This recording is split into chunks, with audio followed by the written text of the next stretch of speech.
아버지 하나님, 이제 말씀 앞에 섰습니다. 오늘도 펼쳐진 성경을 통하여서 우리 각인에게 말씀으로 역사하여 주옵시기를 예수님의 이름으로 기도하옵나이다.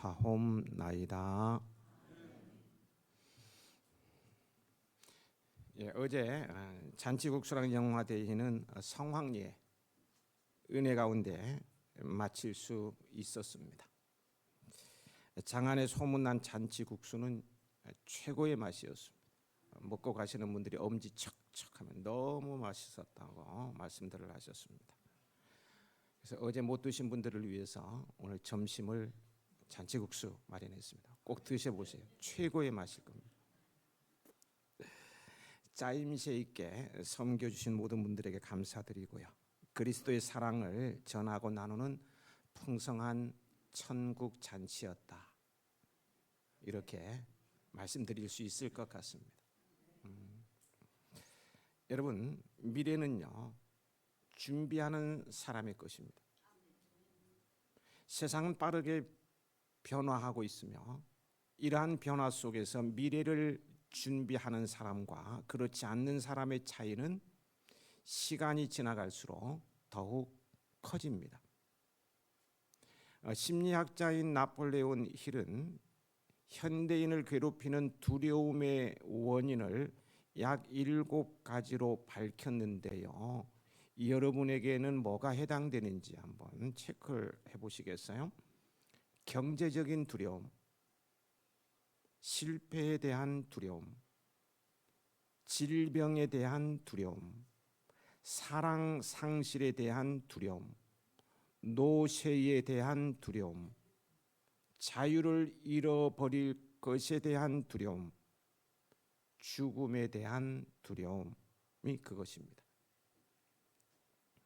한마디로 말하면 모든 두려움은 미래에 대한 두려움입니다.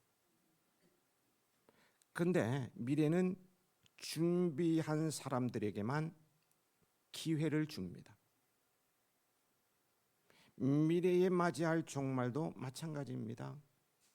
준비된 사람에게는 기회입니다. 지난 시간에 종말에 관한 말씀을 나누면서 종말을 알리는 환난의 시작과 세상의 끝은 분명하게 구분된다고 말씀드렸어요. 5절 이후 오늘까지 종말에 대해서 서너 시간 말씀을 드려서 같은 내용이 반복되는 것 같습니다만은 확실히 알아두는 게 중요하겠죠. 환난의 시작과 세상의 끝은 분명히 구분된다고 말씀드렸는데요. 자연 재앙이나 전쟁의 소식 등은 환난의 시작일 뿐 세상의 끝은 아니라고 했어요. 오늘 4번째 말씀을 드리는 거야. 그럼 세상의 끝은 언제라고 했습니까? 마태복음 24장 14절에 이 천국 복음이 모든 민족에게 증언되기 위하여 온 세상에 전파되리니 그제야 끝이 오리라. 환난의 시작과 세상의 끝은 분명하게 구분되는데 세상의 끝은 언제라고요? 난리와 같은 흉흉한 소식이 들려올 때가 아니라 오히려 복음이 땅 끝까지 전해졌다는 기쁨의 소식이 들려올 때입니다. 그러면 우리는 자연재앙이나 전쟁에 대한 소식을 들먹이면서 세상의 끝이 다가왔다고 사람들을 미혹하는 자들의 말에 속아서 허둥대는 일이 없어야 합니다. 재산을 정리하고 산속으로 들어가고 이런 일이 없어야 된다는 거예요. 오늘 본문 역시 종말에 관한 말씀으로요, 예루살렘 멸망과 환난 뒤에 이어질 예수 그리스도의 재림에 관한 복합적인 예언을 주고 있어요. 먼저 20절부터 24절은 예루살렘 멸망과 그로 말미암아 겪게 될 환난에 대한 예언입니다. 20절, 21절을 함께 읽으시겠습니다.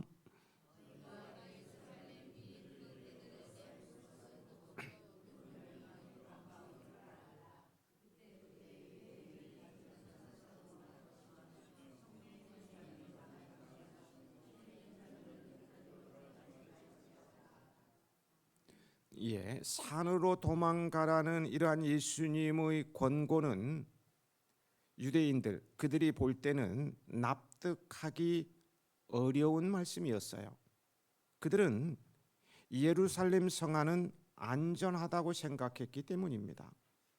기록에 의하면 로마 군대가 예루살렘 성을 포위할 당시 유대의 열심 당원들은 예루살렘이야말로 하나님께서 택한 도성이고 하나님께서 거하시는 처소인 성전이 있으므로 절대 안전하게 보존된다고 주장했어요. 그리고 실제로 예루살렘 성은 산 위에 건설되어 있기 때문에 적군이 공격하기 어려운 난공불락의 요새이기도 합니다. 예루살렘 가보셨습니까? 아직 못 가보셨어요. 2년 후에 제가 가려고 합니다. 같이 가셨습니다. 예루살렘 한번 보면 아십니다. 난공불락에서 그런 예루살렘의 함락의 과정을 보면 성경에 나오는 빌라도 총독 이후에 이스라엘에 온 총독들은 실정을 거듭했고요. 이스라엘 백성들의 불만은 점점 더 커졌습니다. 급기야 66년경에 전국적인 반란이 일어났어요. 그래서 AD 67년에 네로 황제는 이스라엘의 반란을 진압하기 위해서 베스파시아누스 장군을 보내었습니다.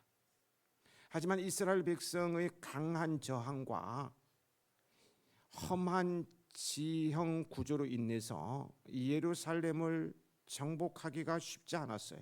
정말 난공불락의 요새였습니다. 그래서 택한 방법이 예루살렘 성을 포위하고 공격하지 않고 포위하고 굶기는 모든 통로를 다 차단하고 굶기는 아사 작전을 썼어요. 굶어 죽게 만드는 것이죠. 베스파니아누스에 이어서 온 티투스 장군에 의해서 예루살렘은 70년에 완전히 함락되었고 성전이 완전 파괴되고 말았습니다. 예수님의 예언은 한치의 오차도 없이 그대로 이루어졌어요.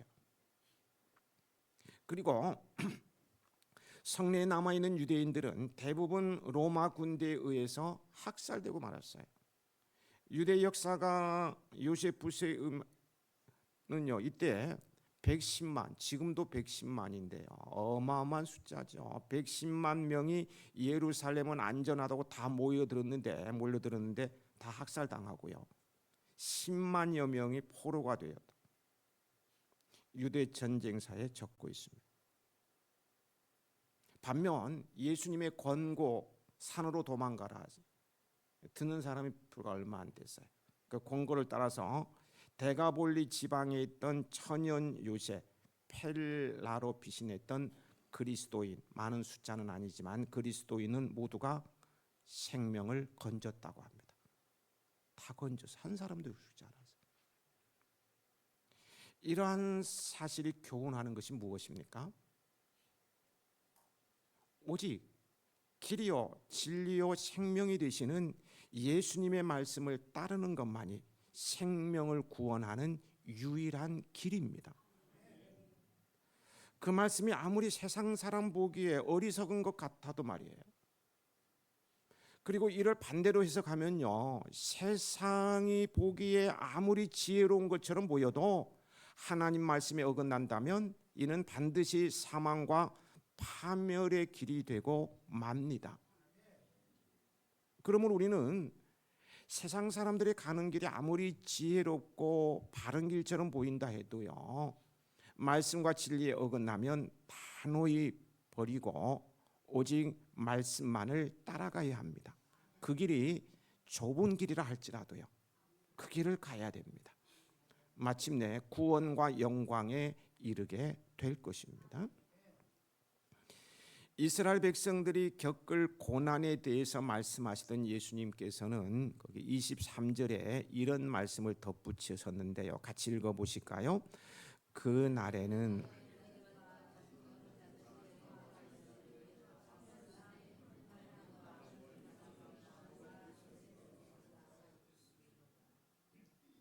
이 말씀은 임신을 하는 것과 출산하는 것이 잘못된 일이기 때문에 그 사람들은 화를 면치 못할 것이다 라는 의미가 아니에요. 오해가 없으시기 바랍니다. 하나님의 진노가 로마 군인을 통해서 모든 백성에게 동일하게 임합니다. 그래서 그 화를 면하고 싶으면 산으로 도망가고 집으로 돌아오지 말라고 주님께서 말씀하셨어요. 그렇게 급박하게 피난을 가야 하는 상황에서 가장 불리한 사람 중에 한 부류가 임신한 여자들과 젖먹이를 가진 여자들입니다. 빨리 도망을 가야 조금이라도 화를 덜 당할 상황에서 빨리 도망가기 힘든 사람들이 겪게 될 고난을 안타까워하는 표현입니다. 그래서 이 구절은요, 징계의 말씀이 아니라 따뜻한 배려의 말씀인 거예요. 이어지는 24절 후반부에 보면은요, 예루살렘은 이방인의 때가 차기까지 이방인들에게 발필이라고 하였습니다. 여기서 이방인의 때가 무엇을 의미하는지에 대해서는 학자에 따라 의견이 분분하고요. 이 종말론자들은 이 말씀을 가지고 막 악용도 하고 막 그러는데요. 대체적으로 이방인들에게 복음이 전파되는 시기로 보는 것이 일반적 견해입니다. 따라서 이를 역사적으로 보면 예루살렘이 멸망한 때로부터 예수님의 재림 직전까지의 기간을 가리키는 말이 될 것입니다. 예루살렘의 멸망에 대해서 말씀하시던 예수님께서 종말에 대한 말씀으로 다시금 시작하시죠. 25절 26절을 앞에 화면도 나오니까요, 한 목소리로 같이 들릴 수 있으면 더 은혜가 되니까요, 같이 읽도록 하겠습니다. 1월 성신에는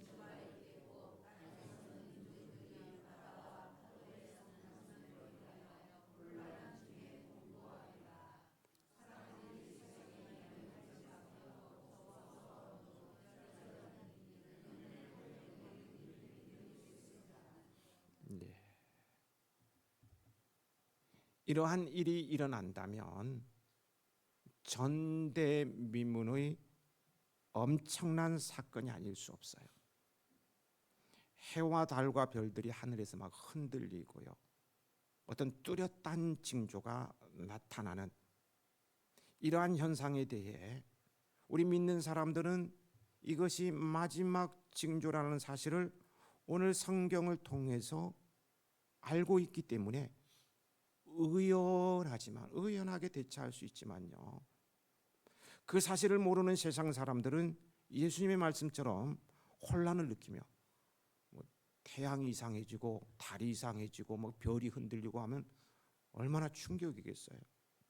혼란을 느끼며 무서움과 두려움에 사로잡히고 기절하게 되는 것은 어쩌면 너무나 당연한 일이 아닐 수 없어요.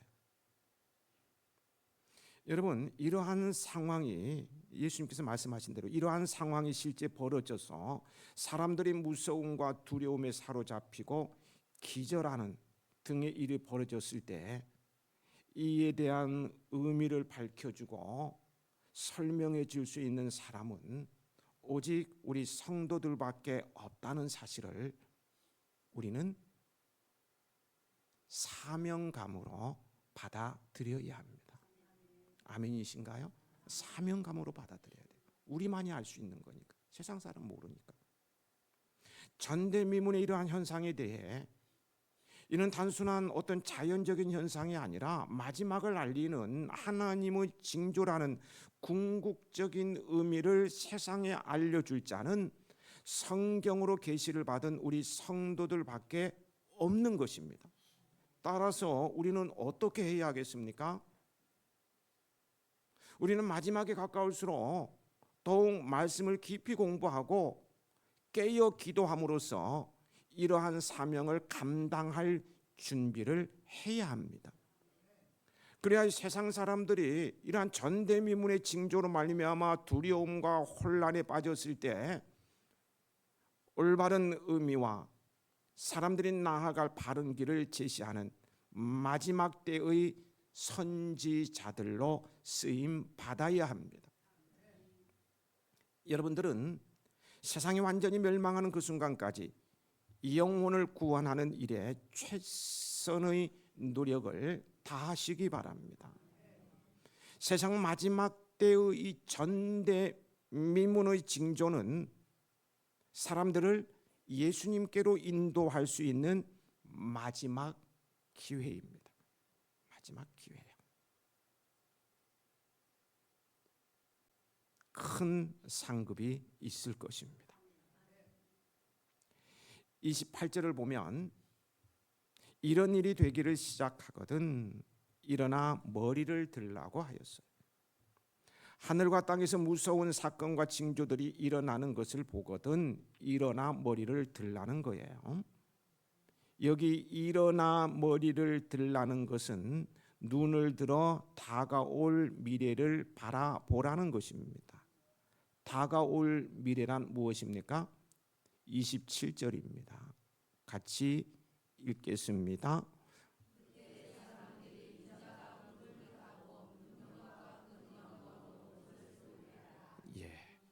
권능으로 임할 예수 그리스도의 영광을 바라보며 소망과 용기를 가지고 기뻐하라는 것입니다. 마지막 때가 되어 하늘과 땅에서 무서운 징조들이 일어나면 세상 사람들은 두려움과 혼란에 빠지게 될 것입니다. 성경의 계시를 알지 못하니까요. 이처럼 사회가 혼란에 빠져질수록요, 기존의 도덕과 윤리는 땅에 떨어져 사라지고 대신 이판사판 흉악한 범죄들이 곳곳에서 발생하여 세상은 그야말로 무질서와 무정부 상태를 방불케 하는 암흑천지가 될 것입니다. 미혹하는 거짓 가짜 예수와 거짓 선지자들이 난무할 것이고요. 바로 이러한 때에 우리 성도들은 머리를 들고 일어나 다가올 영광을 바라보며 기뻐해야 합니다. 동요하거나 그러지 말고요. 어두운 세상을 바라보면 고개를 숙이고 탄식만 하고 있는 것이 아니라 오히려 그 가운데 우리의 속량은 다른 말로 하면 구원이죠. 구원이 가까웠음을 알리는 징조를 보면서 더욱 큰 용기와 소망으로 힘차게 일어나라는 거예요. 28절을 같이 읽습니다.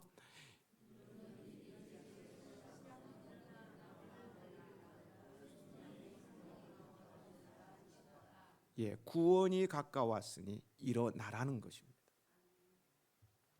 29절부터 31절은 무화과 나무와 모든 나무의 비유입니다. 이 비유에 대해서요, 마태와 마가는 무화과 나무만을 다루고 있는데요. 거기에 반해서 본 누가복음서를 쓴 누가는 모든 나무를 첨가해서 기록하고 있어요.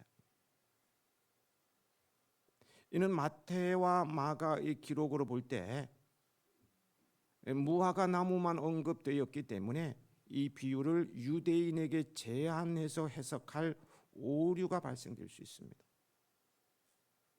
따라서 이방인들을 대상으로 본 누가복음서를 쓴 누가는 이러한 오류를 막고자 이방 세계 또는 이방 교회를 상징하는 모든 나무를 첨가하여 기록하게 된 것입니다. 그래서 무화과 나무 비유라고 하지 않고 무화과 나무와 모든 나무 이렇게 합니다. 실제로 세상의 종말은요, 어느 한 민족에게 국한된 것이 아니라 전 우주적이고 전 세계적입니다. 흔히들 이 무화과 비유의 비유를 들면서 무화과 나무는 이스라엘을 상징하는 것이기 때문에 무화과 나무가 싹이 나면 종말론자들이 이 말씀을 얼마나 많이 울고 먹었는지 모릅니다. 잘 들어보세요. 저도 종말론자로서 여러분을 울고 먹는지 모르니까 잘 들으세요.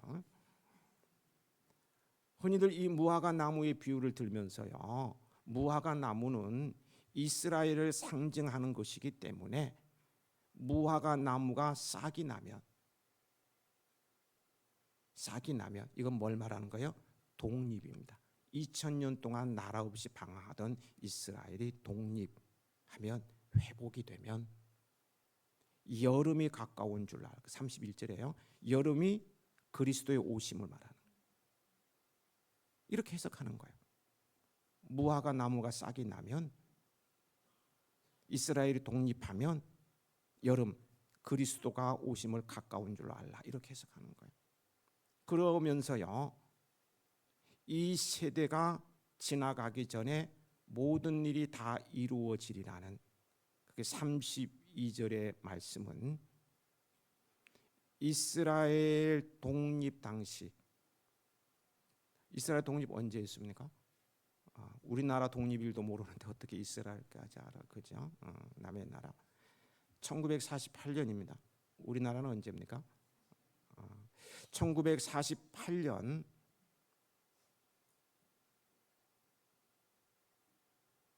당시의 살아있던 사람이 죽기 전에 주님이 오신다는 말로 해석을 합니다. 그렇다면 현재 이스라엘 독립 당시 살아있었던 사람의 대다수가 죽었고요, 얼마 되지 않아서 독립시대는 이 땅에서 감추이게 됩니다. 우리 교회도 48년생이 있으시죠? 78? 9? 80이 아직 안 됐어요. 대다수는 죽었지만 이 독립세대가 지금 남아있다는 거예요. 이 말은 조금만 지나면 이 독립세대는 다 죽는다는 거예요. 뭐 120년 산다 할지라도 몇 년 안 남았다는 거예요. 그러니까 주님 오실 때가 아주 가까웠어요. 지금 정신 차리지 않으면 안 된다고 하면서 유혹을 하기 시작을 합니다. 그래서 많은 사람들이 삶을 포기하고 막 쫓아다니고 그랬죠. 아주 임박했다고 주장합니다. 근데 우리가 생각해야 될 것은요, 이게 틀렸다고 말하면 안 되는 거고요, 이런 해석이 역사적으로 맞을 수 있어요. 이스라엘의 독립을 본 마지막 한 사람, 48년생이 다 죽고 마지막 한 사람이 죽기 전에 예수님께서 재림하실 수도 있다는 거예요. 하실 수도 있어요. 그런데요, 그날에 오시지 않을 가능성도 다분히 있습니다. 제가 보기에는 안 오실 것 같다는 생각 들기도 해요. 주님께서 오시는 날만큼은요, 비밀에 속해 있기 때문에 인간이 계수할 수가 없어요. 독립시대 마지막 그 사람, 마지막 한 사람이 죽기 전에 온다, 이건 우리가 계수할 수 있는 게 아니에요. 그럼 날짜를 알아버리는 거잖아요. 몇 년도에나 갈수할 수 없어요. 여기서 우리가 생각해야 할 것은요, 이 비유의 핵심입니다. 이 비유의 핵심은 종말의 날을 헤아리는 것이 아닙니다. 몇 년도에 온다, 종말의 날을 헤아리는 것이 아니라 징조를 보고 세상 종말의 때를 가늠해 알라는 거예요. 나무들이 싹을 내는 것을 보고 여름이 가까운 줄을 알듯이 예수님께서 말씀하신 종말의 징조들이 나타나기 시작하면 세상의 종말이 다가올 줄로 알라는 말씀입니다. 이걸 꼭 이스라엘이랑 결부시키지 말고 예수님께서 그런 의도로 말씀하신 게 아니라는 거예요.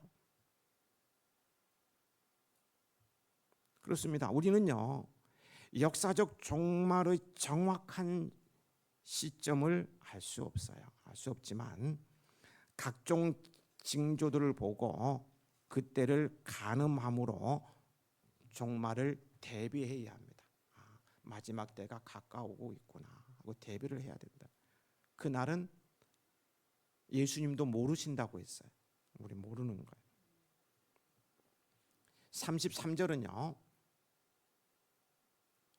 마지막 때에 끝까지 붙잡아야 할 것은 무엇인가를 말씀해 주는 중요한 구절입니다. 함께 읽으시겠습니다. 예. 말씀을 끝까지 붙잡을 것을 당부하십니다. 예수님의 말씀은요, 한 구절도 땅에 떨어지지 않고 다 이루어질 것입니다. 예루살렘 멸망을 예언할 때 아니라 그랬어요, 유대인들은. 그래서 전부 예루살렘 성 안으로 모여들었습니다. 110만이 죽고 10만이 잡혀갔다면 120만이 그때 당시 모여들었어요. 예루살렘은 절대 망하지 않는다. 근데 예수님은 망한다. 도망가라. 산으로 가라. 그래서 극소수가 펠라람 곳으로 도망갔는데요, 예수님 말씀하신 대로 이루어졌어요. 그들은 살았어요. 한 사람도 죽지 않았어요.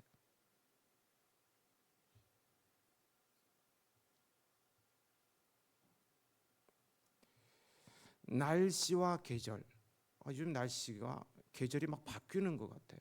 뭐 여름인가 하다면 가을이고, 가을인가 하면 또 여름 가고, 겨울 올 건가요? 모르겠어요.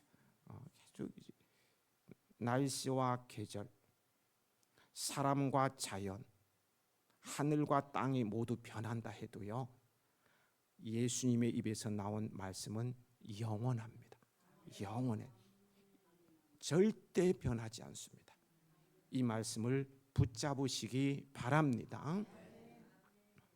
34절부터 36절까지는 예수님께서 세상 종말에 관한 긴 교훈을 마감하시면서, 그러니까 21장 5절부터 지금까지 계속 종말에 관한 말씀이죠. 우리가 계속 들었습니다만, 이 긴 교훈을 마감하시면서 그 종말을 잘 대비하도록 촉구하신 말씀입니다. 따라서 우리는요, 성경이 말씀하시지 않는 종말의 정확한 때에 대해 쓸데없는 관심을 기울이기보다는요, 본문을 통해 주시는 교훈을 기억하며 철저히 미래에 다가올 종말을 준비하는 삶을 살아가야 합니다. 날짜 신경 쓰지 말고 종말을 준비하는 삶을 살아가야 된다는 거예요. 앞에서도 말씀을 드렸어요. 미래는 준비된 자들의 것입니다. 준비된 만큼 미래의 영광이 주어진다는 거예요. 그래서 사람들은요, 각종 시험을 앞두고 열심히 준비를 하고, 공무원 시험도 그렇고 뭐 열심히 준비한다고. 미래의 보장을 위해서요. 돌아오는 13일은 수능일입니다. 우리 수험생들이 시험을 치릅니다. 그들은 마음을 졸이고 있죠. 만약 점수가 안 나오면 원하는 학교 못 가니까. 하나님의 은혜가 우리 수험생들 위에 머무르기를, 주께서 스승이 되셔서 가르치고 인도해 주시기를, 성령의 지혜가 함께 하시기를, 기억력과 이해력과 논리력과 집중력과 담력을 주시도록, 그리고 건강을 지켜주시도록, 그날의 교통편도 주님께서 지켜주시도록 기도해 주시기 바랍니다. 저는 우리 수험생들이 준비한 것만큼의 좋은 결과가 나오길 소망하고 있습니다. 소망하고 있습니다.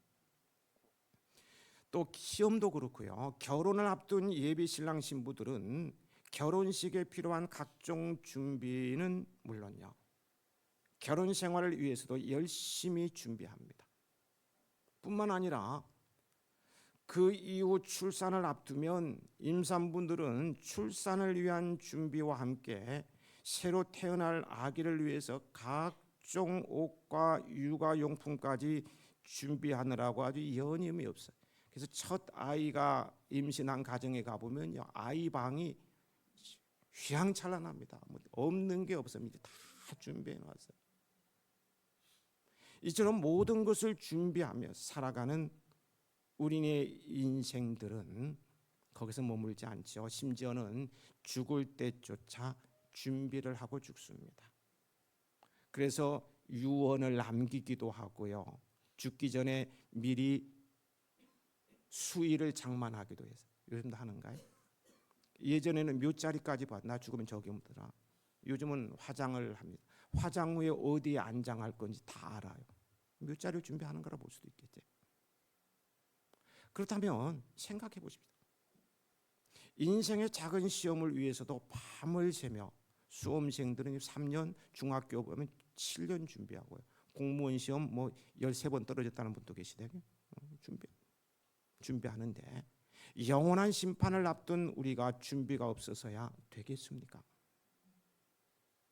또 잠시 함께 살다 헤어질 배우자를 위해서도 이토록 준비하는데 영원한 신랑을 맞이할 영적 신부인 성도들이 정성스럽게 준비하지 않는다면 이게 말이 되는 것입니까? 말이 되냐고요.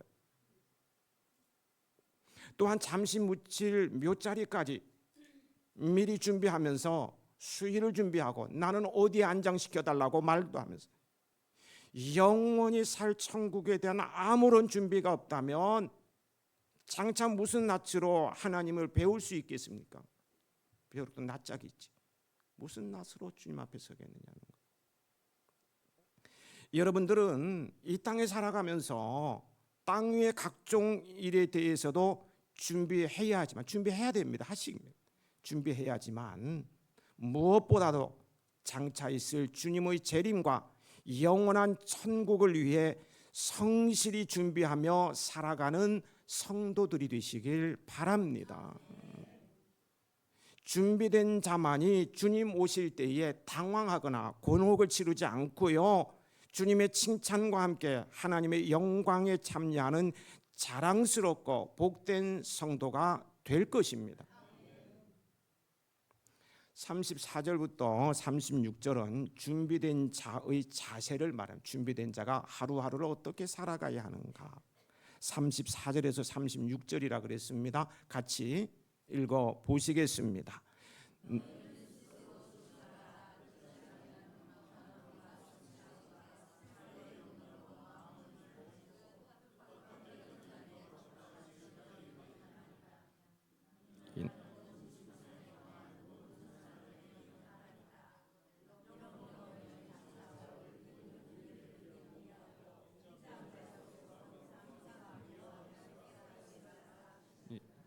예. 장차 올 이 환난과 혼란 속에서도 믿음의 도를 잃어버리지 않도록 어떻게 하라고요? 마지막 구절에 보면 항상 기도하며 깨어 있으라고 말씀하십니다. 환난을 이기는 유일한 무기는 기도입니다. 기도하면 깨어 있습니다. 깨어 있는 사람이 항상 기도하고 항상 기도하는 사람이 깨어 있는 거예요. 이런 사람은 예배에 목숨을 겁니다.